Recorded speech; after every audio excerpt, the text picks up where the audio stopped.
Start tonight with the breakdown. An elected official was carjacked at gunpoint. She was left terrified on the side of the road in the middle of the day yesterday. Thanks for joining us here as we continue our coverage on this one. I'm Scott Thuman. And I'm Megan Clark in for Michelle. The carjacking happened in a busy area. Now the victim is sharing her story with Maryland Bureau Chief Brad Bell. He joins us live in Largo outside the Prince George's County Circuit Court. So Brad, tell us how all of this happened.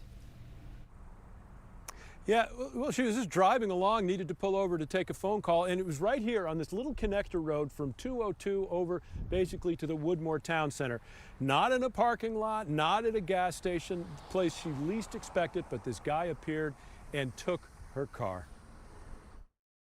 Mahassan El-Amin is clerk of the Circuit Court for Prince George's County, elected by voters countywide. And as you can tell by the signs posted around the area, she is running for re-election. It's her job to keep court records straight. It's a big job, an important job, but none of that protected her from becoming a victim of a carjacking Thursday. It happened here just off Route 202 in Largo, next to the very busy and popular Woodmore Town Center.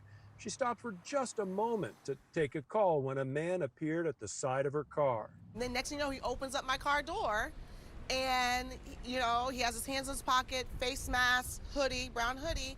And I'm like, I'm getting carjacked.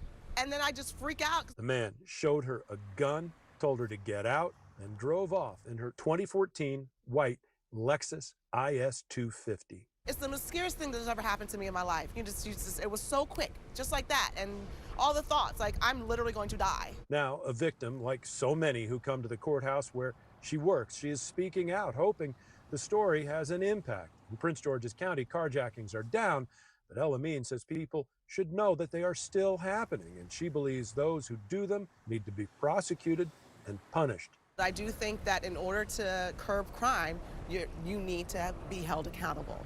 And as a victim of a violent crime, I want my perpetrators to be held accountable, and that is the deterrent. Yeah, so the Prince George's County Police will never identify a victim of a crime, but they are confirming that they did respond to a carjacking here at this location at that time yesterday.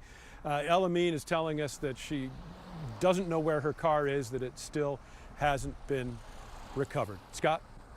Yeah, Brad, you mentioned that carjackings have actually declined. What are the real numbers right now? Yeah, and this is startling. So as of this day, there have been 18 carjackings in Prince George's County for the year. That projects out to about 61 for the year.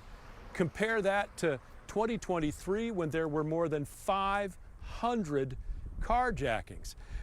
Last week, 7 days ago, there were none for an entire week. This last week, there were 2. So that is the real good progress that has been made. But one of the reasons she's talking out today is to let people know that, look, trends can change and that these things do happen. And just because the stats are so good, you can't let your guard down. In Largo, Brad Bell, 7 News.